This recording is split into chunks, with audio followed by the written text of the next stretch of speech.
¿Qué tal, amables amigos? Es un placer volver a reencontrarnos siempre en la meditación en esta serie titulada Caminando con Jesús, recordando siempre el texto lema en San Juan 14, versículo 6. Jesús les dijo: yo soy el camino y la verdad y la vida. Nadie viene al Padre sino por mí. En el tema anterior hemos analizado juntos acerca de la autoridad que nuestro Divino Maestro le dio a la Sagrada Escritura. Cada vez que él se confrontaba de parte de Satanás, por un lado, a tentarlo, o de parte de los dignatarios religiosos de aquel entonces, el Señor Jesús siempre le respondía con un escrito está, dándonos a nosotros la autoridad absoluta de la palabra de Dios. En el tema que vamos a analizar hoy juntos, estamos hablando realmente qué pasó con el pecado en la naturaleza humana. Vamos a recordar un texto primeramente de la carta que el apóstol Pablo escribe a los cristianos de Roma, el capítulo 3, el verso 23. Dice allí: por cuanto todos pecaron y están destituidos de la gloria de Dios. ¿Qué hizo el pecado? Cuando Adán y Eva pecaron, ¿qué ocurrió con ellos? Rápidamente la gloria de luz que lo envolvía como a los ángeles desaparece, se ven desnudos, escuchan la voz de Dios y corren en dirección opuesta. Ya no salen a buscar a su Padre como se gozaban antes del pecado. El pecado lo hace huir de la presencia de Dios. Quiero comenzar ilustrándolo con lo que pasó hace varias décadas atrás. En una de las islas ahí en el Pacífico Sur, en el atolón de Mururoa, ahí van a desovar las tortuguitas marinas.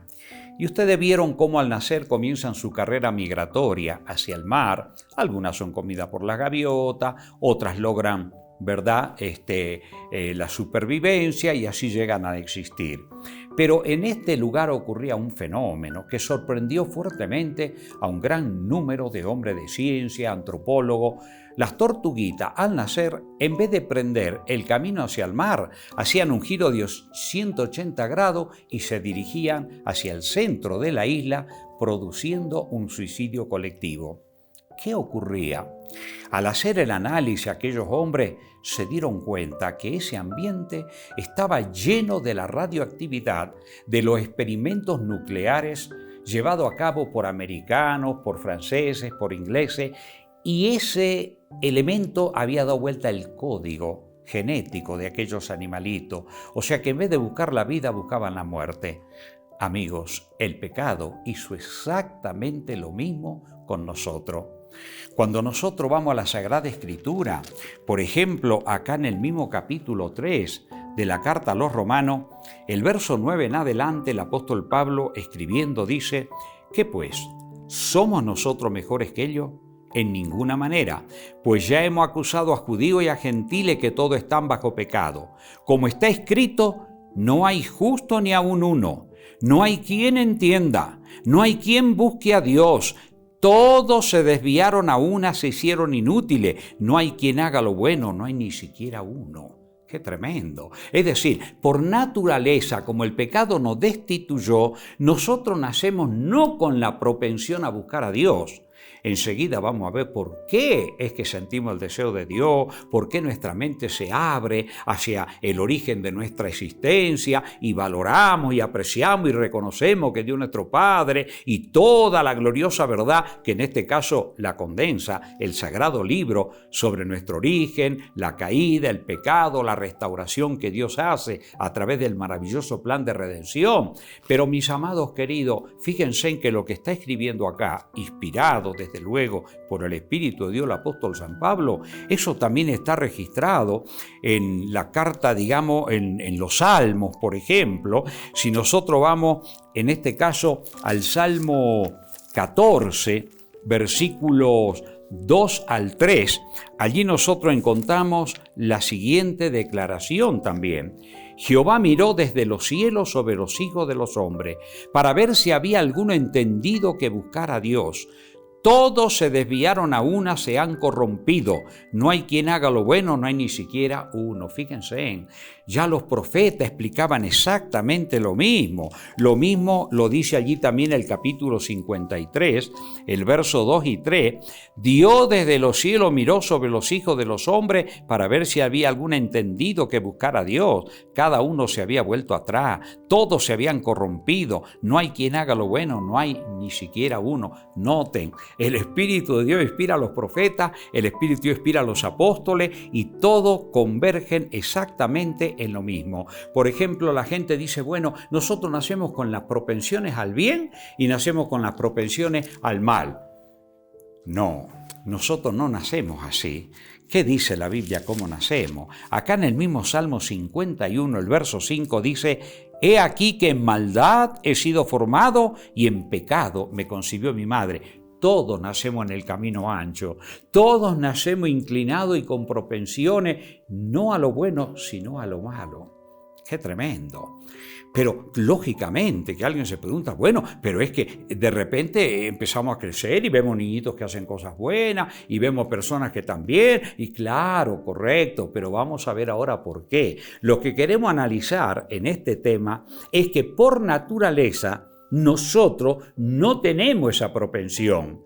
Si no fuera porque Dios sale a buscar a sus criaturas, si Dios lo hace de una manera tan especial para que nosotros podamos captar y comprender su amor y recibirlo, y Él impartirnos su poder y su gracia para que nosotros podamos vivir en obediencia a su voluntad y despejar en nuestra mente todo lo malo y empezar a enriquecernos con todo lo bueno. Toda esa es una obra que Dios hace en nuestras vidas. ¿Por qué estamos analizando este tema, mis amigos? Porque muchas veces, tristemente, nosotros no buscamos la fuente de vida eterna. Y si bien es cierto que Dios tiene eternidad y Él nos hizo nacer en este mundo para que vivamos, suframos y muramos, pero en ese proceso Él nos busca porque Él quiere otorgarnos de nuevo la vida eterna que nuestros primeros padres perdieron. En todo el proceso de las Escrituras y en las doctrinas encontramos lo que consiste el nuevo nacimiento. Jesús lo repitió varias veces y lo repite en los evangelios allí al comentarlo. De cierto te digo, que lo que no naciere del agua y del Espíritu Santo no puede ver el reino de Dios. Lo que he nacido de la carne, carne es. Lo que he nacido del Espíritu, Espíritu es. No te maravilles que te dije es necesario nacer de nuevo. Estoy recordando de memoria varios textos que hay en la Sagrada Escritura, que lo vamos a estudiar en diferentes temas. Pero lo que estamos analizando ahora es cómo nacemos, pero cómo es que logramos, por la gracia y el amor inmensurable de Dios, alcanzar ese anhelo, ese espíritu de la búsqueda de lo eterno y de lo glorioso. Vamos a ir ahora a otros dos textos más antes de ver la parte positiva. Vamos a ir al libro del profeta Jeremías para ver qué nos dice allí la palabra de Dios, qué capacidad tiene el hombre para hacer lo bueno. Miren, en el capítulo 3 y verso 23 dice así: ¿mudará el etíope su piel y el leopardo sus manchas? Así también podréis vosotros hacer bien estando habituados a hacer el mal. Así como el negrito no puede hacerse blanco, ni el leopardo puede cambiar sus manchas, nosotros por naturaleza no podemos ser buenos. Si vamos al mismo libro del profeta Jeremías, pero el capítulo 2 y el verso 22 del libro del profeta Jeremías, miren qué interesante también lo que dice allí. Capítulo 2, verso 22. Aunque te laves con lejía y amontones jabón sobre ti, la mancha de tu pecado permanecerá aún delante de mí, dijo Jehová. La lejía y el jabón acá están simbolizando en la manera que el hombre quiere ser bueno, ¿verdad? Buscando en filosofía, buscando en distintos. No, mis amigos, si el poder de Dios no obrara y si Jesús no hubiera venido a salvar lo que el hombre perdió, nosotros no podríamos lograr, ¿verdad?, esta bendición tan grande que es como la que nos motiva ahora a la búsqueda de Dios. Entonces ahora sí vamos al capítulo 6 del Evangelio de Juan, y allí nos encontramos entonces con las palabras hermosas que dirigió el Señor Jesucristo desde el versículo 35 en adelante, leemos lo siguiente. Jesús le dijo: yo soy el pan de vida. El que a mí viene nunca tendrá hambre, y el que en mí cree no tendrá sed jamás. Mas os he dicho que aunque me habéis visto, no creéis. Jesús le está hablando allí a aquellos que se negaban a aceptarlo.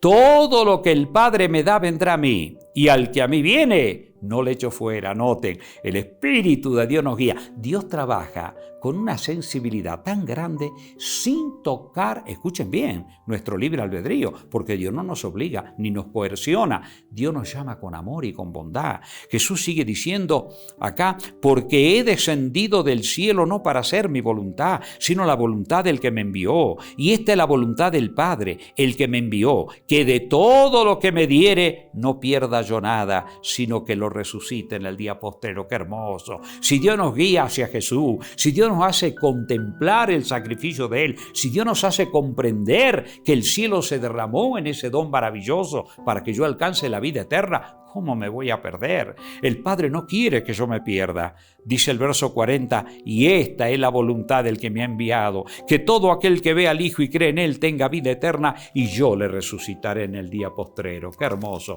Y para ir terminando, allí mismo en el Evangelio de Juan, en el capítulo 16, nosotros nos encontramos con las palabras que el Señor Jesús dirige a los apóstoles. Dice allí el verso 7, pero yo os digo a la verdad, os conviene que yo me vaya, porque si no me fuere el Consolador no vendría a vosotros, mas si me fuere os lo enviaré, y cuando Él venga, convencerá al mundo de pecado, de justicia y de juicio. ¡Qué hermoso! El Espíritu Santo, el que nos llama, Él el que entra en la esfera del mal nuestra, pero nos toca de una forma tan sensible para que nosotros empecemos a apreciar el amor inmensurable de Dios en todo lo que Él ha hecho. El verso 13 dice, pero cuando venga el Espíritu de verdad, Él os guiará a toda la verdad, porque no hablará por su propia cuenta, sino que hablará todo lo que oyere y os habrá saber las cosas que habrán de venir. ¡Qué hermoso!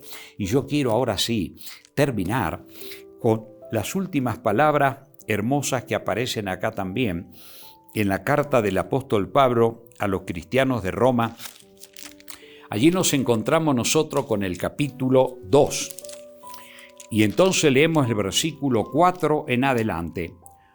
¿O menospreciáis la riqueza de su benignidad, paciencia y longanimidad, ignorando que su benignidad te guía al arrepentimiento? Miren, ¿cómo vamos a menospreciar el amor? El Espíritu nos hace ver el amor de Dios. Él nos creó, Él nos redime, Él manda a Jesús, Él manda a su Espíritu, Él nos busca, Él nos da la luz, Él nos da el amor, Él nos da el agua, Él nos da los nutrientes, Él nos da todo. Dios nos da todo y nos quiere dar también la vida eterna.